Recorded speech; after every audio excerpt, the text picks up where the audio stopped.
시청자 여러분 반갑습니다. 어제는 선거일이라 국내 증시가 쉬었습니다. 그런데 장이 하루 쉬었다고 해서 시장 부담까지 같이 사라진 건 아닙니다. 오히려 하루 쉬고 다시 열린 오늘 장에서 SK 하이닉스는 바로 시험대에 올라섰습니다. 휴장 전 마지막 거래일까지만 해도 하이닉스는 시장의 중심에 있었습니다. HBM, 엔비디아, AI 서버, 글로벌 메모리 랠리, TSMC 공급망 이런 이야기들이 하이닉스에 계속 붙어 있었죠. 그런데 오늘 장에서는 장중에 220만원대 후반까지 밀리면서 단기 차익 실현이 나왔습니다. 이 흐름을 그냥 하이닉스 빠졌다 이렇게만 보면 안 됩니다. 어제 장이 쉬었기 때문에 휴장 동안 쌓인 해외 반도체 흐름과 투자자들의 차익 실현 욕구가 오늘 한 번에 반영된 겁니다. 그러니까 오늘 하이닉스는 단순히 하루 조정이 나온 게 아니라 휴장 이후 시장이 이 가격을 다시 인정해 주는지 검증받은 날이라고 보시면 됩니다.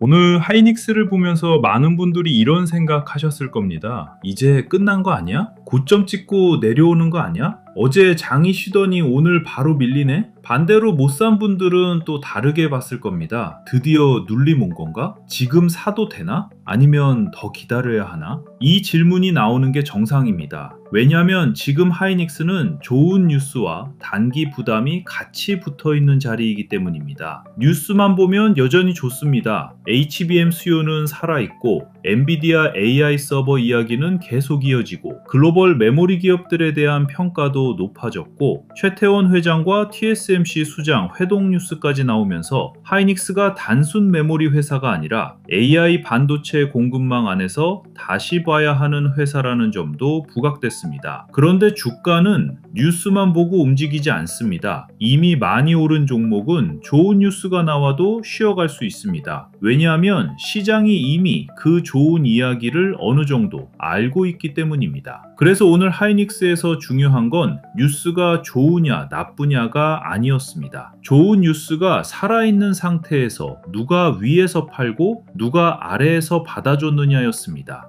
오늘 하이닉스가 밀린 이유는 너무 어렵게 볼 필요 없습니다. 가장 큰 이유는 최근에 너무 빠르게 올라왔기 때문입니다. 하이닉스는 최근 HBM, 엔비디아, AI 서버, 글로벌 메모리 랠리, 시총 1조 달러 이야기까지 붙으면서 시장의 관심을 한몸에 받았습니다. 이 정도로 뉴스가 몰리면 주가가 강하게 움직이는 건 자연스럽습니다. 하지만 주식은 계속 한 방향으로만 가지 않습니다. 많이 오른 종목에는 항상 두 종류의 돈이 붙습니다. 더 간다고 보는 돈, 그리고 일단 수익을 챙기려는 돈. 오늘은 그 중에서 수익을 챙기려는 돈이 먼저 나온 겁니다. 이걸 차익 실현이라고 합니다. 차익 실현은 나쁜 회사라서 파는 게 아닙니다. 먼저 산 사람들이 많이 올랐으니까 일부 이익을 챙기는 겁니다. 예를 들어 내가 어떤 물건을 싸게 샀는데 가격이 크게 뛰었다고 생각해 보세요. 그 물건이 아직 좋아 보여도 일부는 팔아서 수익을 확정하고 싶어집니다. 주식도 똑같습니다. 하이닉스가 나빠져서만 빠진 게 아닙니다. 너무 빨리 올랐기 때문에 위에서 잠깐 숨을 고르는 돈이 나온 겁니다. 그럼 오늘 하이닉스 흐름이 정말 위험한 흐름이었느냐? 여기서 갈라서 봐야 합니다. 진짜 위험한 흐름은 이런 겁니다. 장 초반부터 밀리고 장중 반등도 거의 없고 거래량은 터지는데 종가는 저점 근처에서 끝나고 외국인과 기관이 동시에 빠지고 삼성전자와 반도체 장비주, 전력 인프라까지 전부 같이 무너지는 장. 이런 장이면 이건 단순 조정이 아니라 수급이 빠지는 시작일 수도 있겠다. 이렇게 봐야 합니다. 그런데 오늘은 그렇게 단순하게 끝났다고 보기는 어렵습니다. 하이닉스가 밀린 건 맞지만 AI 반도체 이야기가 완전히 꺼진 장은 아니었습니다. 오히려 오늘은 하이닉스가 단기 과열을 시키는 동안 삼성전자와 TSMC, 엔비디아 공급망 이야기가 다시 같이 나온 날입니다. 그러니까 오늘 하이닉스 약세는 산업이 꺾였다기보다 많이 오른 종목이 가격을 다시 확인받는 과정에 가깝습니다. 다만 여기서 중요한 건 다음 장입니다. 오늘 밀린 뒤 다음 장에서 다시 받아주는 돈이 나오느냐? 이게 진짜 포인트입니다. 하이닉스를 아직도 그냥 메모리 회사로만 보면 안 됩니다. 예전에는 하이닉스를 볼 때 D램 가격이 오르나 낸드 가격이 살아나나 메모리 업황이 좋아지나 이 정도를 많이 봤습니다.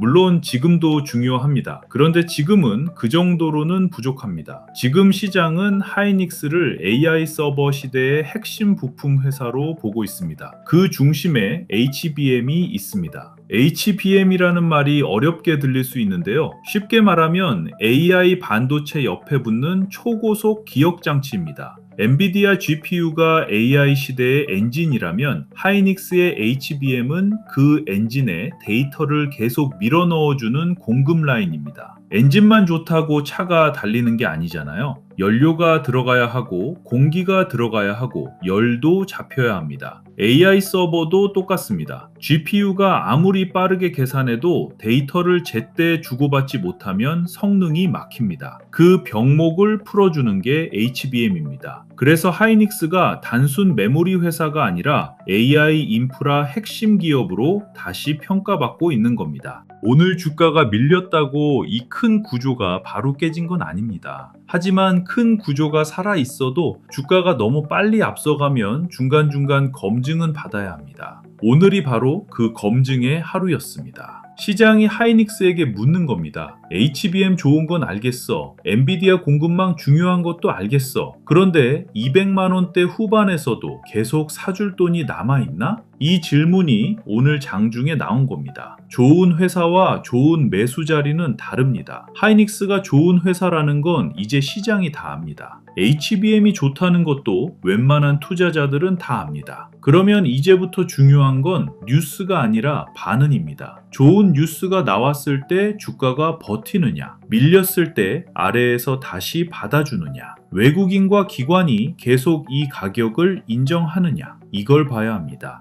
오늘 또 하나 중요한 뉴스가 있었습니다. 최표원 회장이 대만에서 TSMC 수장과 만났다는 소식입니다. 이걸 그냥 회동 뉴스로 보면 안 됩니다. 하이닉스 입장에서는 굉장히 중요한 그림입니다. 왜냐하면 HBM은 메모리만 잘 만든다고 끝나는 제품이 아니기 때문입니다. HBM은 GPU 옆에 붙습니다. 그리고 그 GPU는 대부분 TSMC 같은 파운드리에서 만들어집니다. 파운드리라는 말이 어렵죠? 쉽게 말하면 반도체 설계도를 받아서 실제 칩을 찍어내는 공장입니다. 엔비디아가 설계를 하고 TSMC가 칩을 만들고 하이닉스가 HBM을 붙이고 패키징을 통해 이 부품들이 하나처럼 움직이게 됩니다. 이 과정이 다 연결되어 있습니다. 그러니까 하이닉스가 TSMC와 관계를 깊게 가져가는 건 단순 침묵이 아닙니다. AI 반도체 공급망 안에서 자기 자리를 더 깊게 박는 작업으로 봐야 합니다. 사람들이 잘 모르는 포인트가 하나 있습니다. HBM은 하이닉스 혼자 잘한다고 끝나는 게임이 아닙니다. 고객사, 파운드리, 패키징, 베이스다이, 테스트, 수율, 납기 이게 다 맞아야 합니다. HBM이 아무리 좋아도 GPU와 붙는 과정에서 문제가 생기면 고객사는 불안해합니다. 데이터 센터에 들어가는 제품은 한 번 깔리면 안정성이 정말 중요합니다. 서버가 계속 돌아가야 하니까요. 그래서 HBM 경쟁은 단순히 누가 먼저 만들었냐가 아닙니다. 누가 고객사와 잘 맞추느냐, 누가 파운드리와 잘 맞추느냐, 누가 패키징 구조 안에서 안정적으로 공급하느냐, 누가 대량 생산해서 수율을 지키느냐,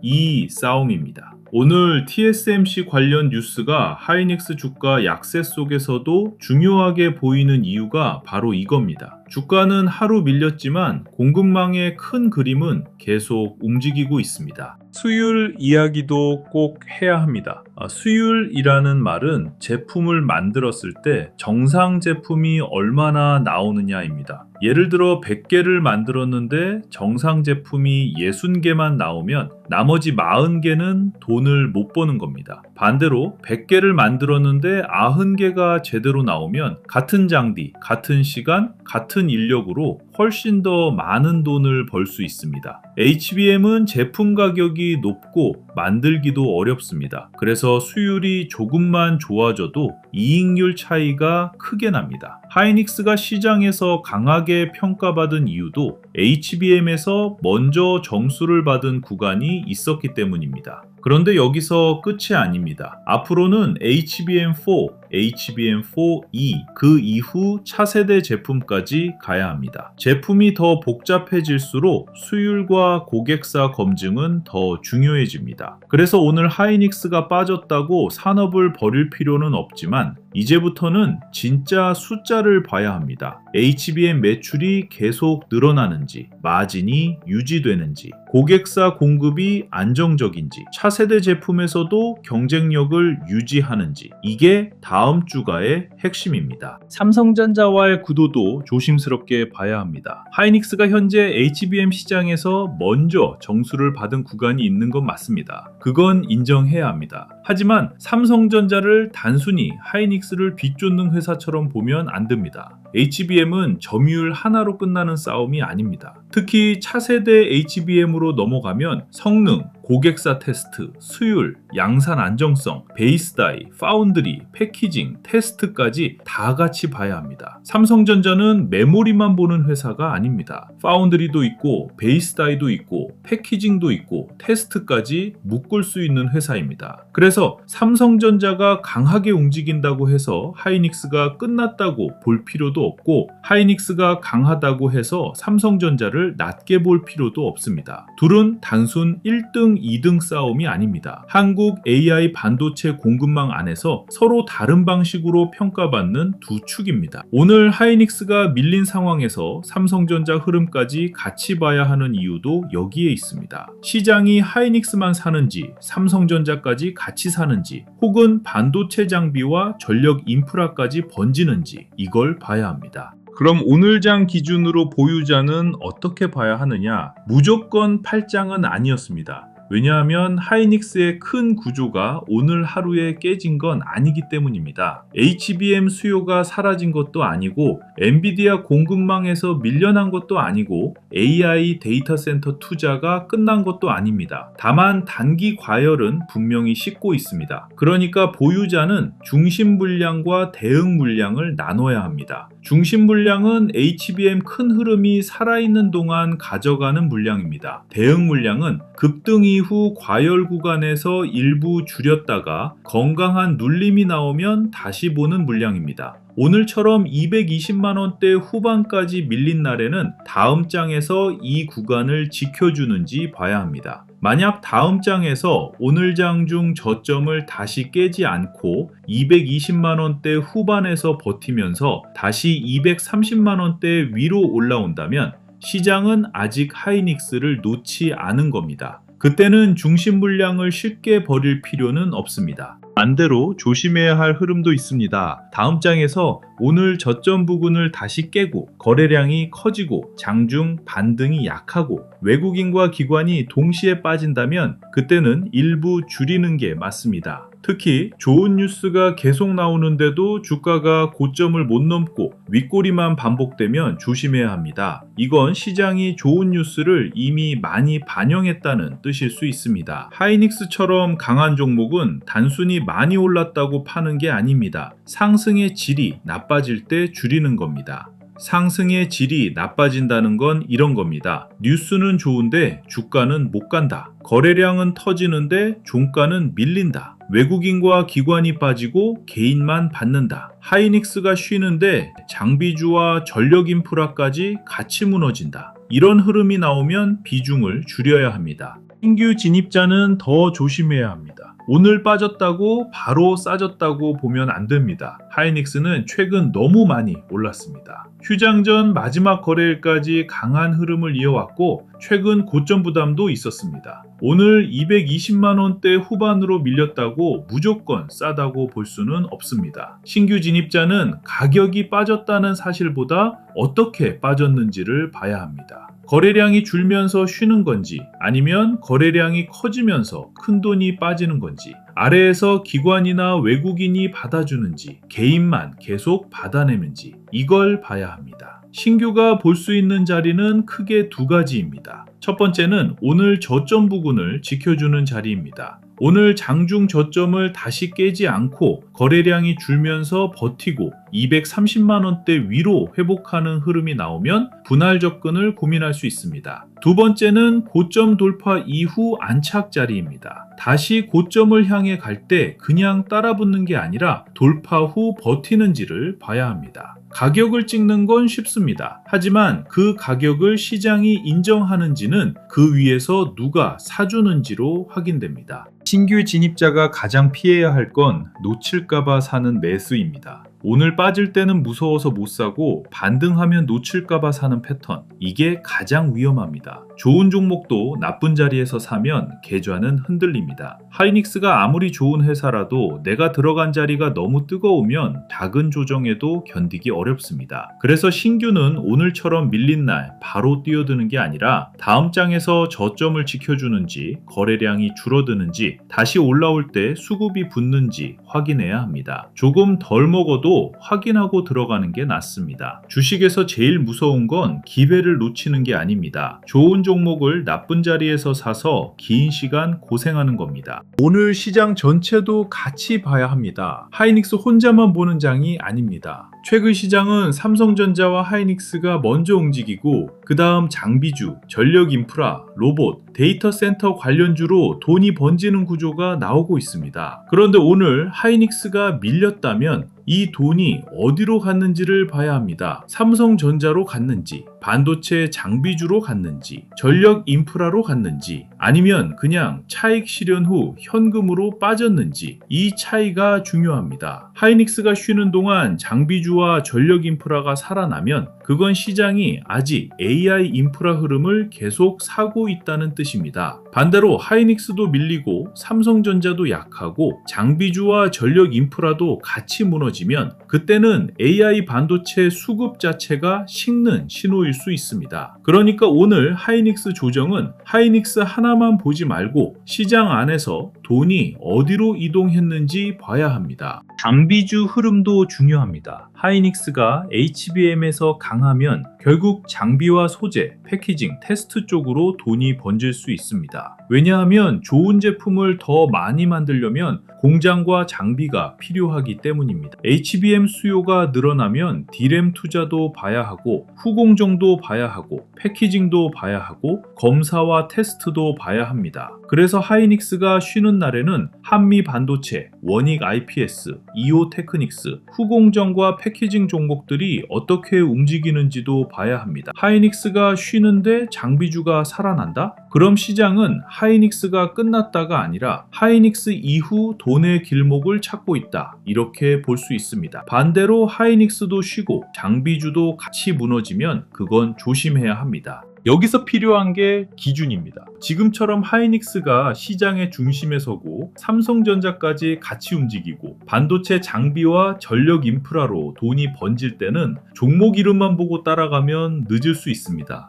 처음에는 무서워서 못 삽니다. 조금 오르면 비싸 보여서 못 삽니다. 그러다가 뉴스가 쏟아지고 커뮤니티에서 수익 인증이 올라오고 유튜브마다 하이닉스 이야기가 나오면 그때서야 손이 나갑니다. 그런데 보통 그 자리가 가장 뜨거운 자리입니다. 그래서 제가 이번에 준비한 자료가 있습니다. 삼성전자와 SK하이닉스 이후 돈이 이동할 수 있는 후보군 정리 자료, 반도체 장비주와 소부장 대응 기준표, 후공정, 패키징, 전력 인프라 관찰 리스트, AI 주식 보조 지표 템플릿, 지표 사용 설명서, 시장 모니터링 대시보드, 투자 체크리스트와 원칙 카드까지 같이 준비했습니다. 이 자료는 하이닉스 사세요, 이 종목 무조건 갑니다, 이런 자료가 아닙니다. 돈이 어디서 시작됐는지, 어디로 번지는지, 내가 보는 뉴스가 이미 늦은 뉴스인지 아니면 아직 다음 순환매가 남아있는 흐름인지 이걸 스스로 확인할 수 있게 만든 자료입니다. 필요하신 분들은 구독과 좋아요 눌러주시고 댓글창에 구독 완료라고 남겨주세요. 그리고 설명란 링크로 신청하시면 됩니다. 이번 자료도 무료로 받아가실 수 있습니다.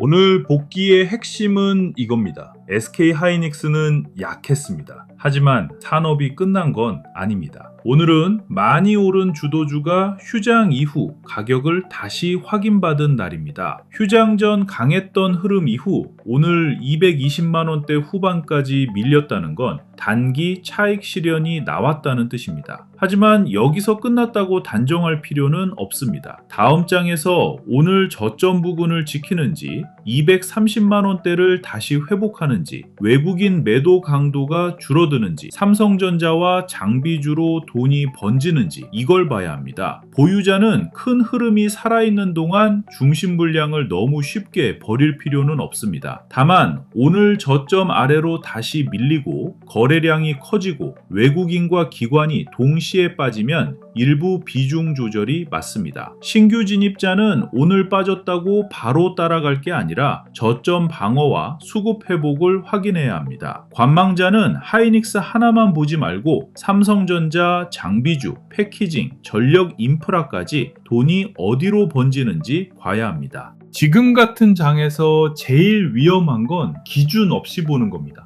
오르면 따라가고 빠지면 겁먹고 다시 오르면 또 따라가고 이러면 결국 시장이 아니라 내 감정에 계좌를 맡기게 됩니다. 하이닉스는 여전히 HBM과 AI 서버의 중심에 있습니다. 하지만 주가가 많이 오른 만큼 이제부터는 더 까다롭게 봐야 합니다. 뉴스가 좋은지보다 그 뉴스에 주가가 어떻게 반응하는지, 외국인이 이 가격을 계속 인정하는지, 삼성전자와 장비주로 돈이 번지는지, TSMC와 엔비디아 공급망 안에서 하이닉스의 자리가 더 강해지는지 이걸 봐야 합니다. 오늘 하이닉스는 무너진 게 아니라 시험받은 날입니다. 다음 장에서 그 시험을 통과하면 다시 위쪽 흐름은 살아날 수 있습니다. 하지만 저점을 깨고 수급이 빠지면 그때는 욕심을 줄이는 게 맞습니다. 오늘 영상은 여기서 마치고요. 다음 영상에서는 하이닉스가 오늘 조정을 딛고 다시 고점에 도전할 수 있는 조건, 그리고 하이닉스가 쉬는 동안 돈이 이동할 수 있는 장비주와 전력 인프라 흐름까지 더 자세히 짚어드리겠습니다. 끝까지 시청해 주셔서 감사합니다.